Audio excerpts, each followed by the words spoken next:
Bonjour à tous, aujourd'hui on parle des taux d'intérêt et de la décision de la Fed de mercredi dernier. Alors si on regarde le sommaire, aujourd'hui on va parler justement de la décision de la Fed, des prévisions sur l'évolution des taux d'intérêt et puis on parlera actualité du marché et du S&P 500. Alors mercredi, Jérôme Powell, le président donc de la Fed, a souligné en conférence de presse que les récents chiffres montraient une inflation élevée, mais cela n'avait pas modifié le narratif sous-jacent d'un relâchement progressif des pressions sur les prix aux États-Unis. En fait, le ton était très attendu, hein. Il disait essentiellement que, on se rapprochait, oui, d'un point où on pouvait commencer à réduire les taux, mais qu'ils avaient besoin de plus de données sur l'inflation de manière générale.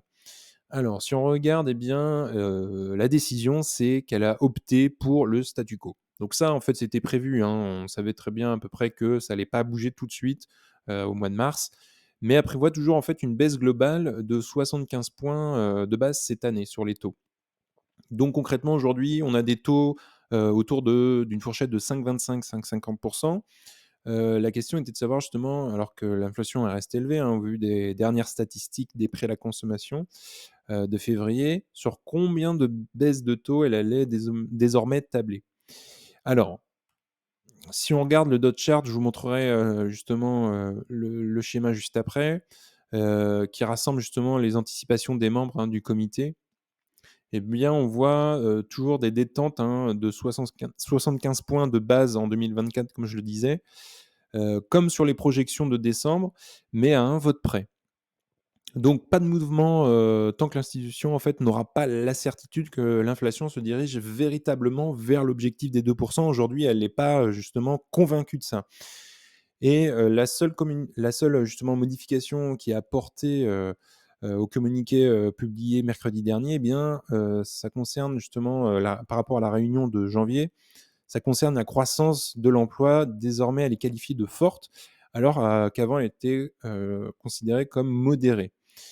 Donc, lors de sa conférence de presse, Jérôme Powell a assuré justement que, le marché du travail est assez vigoureux et ça ne retardera pas les baisses de taux. Donc, si on regarde, les membres du comité, de la Fed justement, de la politique monétaire, on voit qu'il y a une grande majorité, hein, qui se situe aujourd'hui en 2024. Ils estiment que les taux seront autour de 4,5-4,75.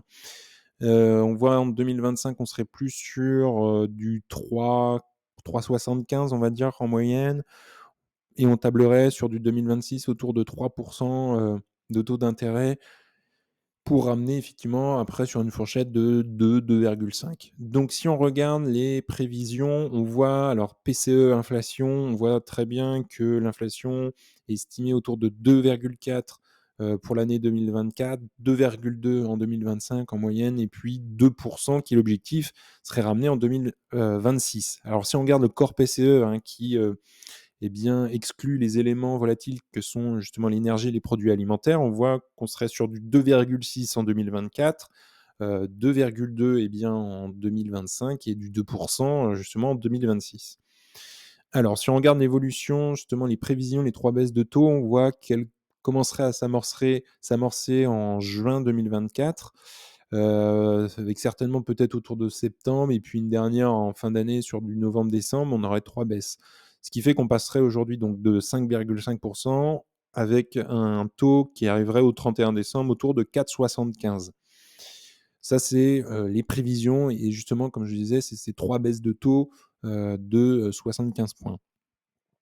Donc, prochain rendez-vous de la Fed justement, c'est, le 30 avril et le 1er mai. Peut-être qu'on aura encore un chemin beaucoup plus précis, pour le mois de juin, et justement on a une autre conférence prévue le 11 et 12 juin, le 30 et le 31 juillet, et puis après, il y a une trêve un peu plus longue et on retrouve au mois de septembre. Donc peut-être que justement sur avril, mai, juin, on commencera à voir, effectivement, peut-être une baisse de taux du coup, une première baisse de taux. Alors, si on regarde les prévisions de croissance, elles sont revues à la hausse, et ça, c'est assez encourageant, en fait, parce qu'elles passent de 1,4 en décembre à 2,1 aujourd'hui, pour cette année, et de 1,8 à 2 pour 2025, et de 1,9 à 2 pour 2026. En revanche, peu d'évolution en ce qui concerne, en fait, L'inflation, elle est toujours anticipée à 2,4 en 2024, hein, donc 2,1 pour l'année prochaine et puis 2 en 2026. Donc on comme je le disais tout à l'heure, on le voyait, c'était les prévisions sur le schéma justement. Donc l'actualité du marché, comment a réagi le S&P 500 suite aux annonces de Jérôme Powell? On le voit très bien à 19:00, le gros pic, vert, avec le S&P 500 a fini autour des 5 200 et puis justement le lendemain, eh bien, on a eu eh bien une belle augmentation du S&P 500 autour des, 5 250 effectivement à peu près.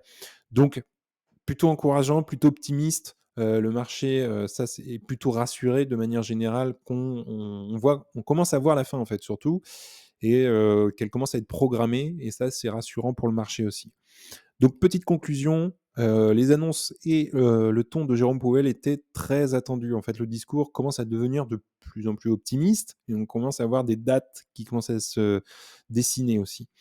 Donc on voit aussi un chemin, qui se dessine avec 3 baisses de taux en 2024 comme je le disais et cette baisse de taux permettra de donner en fait du souffle, au marché et ça, c'est encourageant, et bien pour tout le monde. Voilà, je conclurai sur ça aujourd'hui. Dites-moi ce que vous pensez en ce moment du marché et de ce que vous faites vous aussi en ce moment, quelles sont, eh bien vos conclusions, votre ressenti aussi. En tout cas, je vous remercie de m'avoir écouté. Likez cette vidéo, abonnez-vous aussi pour plus de contenu, ça fait grossir la communauté et puis en tout cas, on se retrouve, pour une prochaine vidéo. Je vous remercie.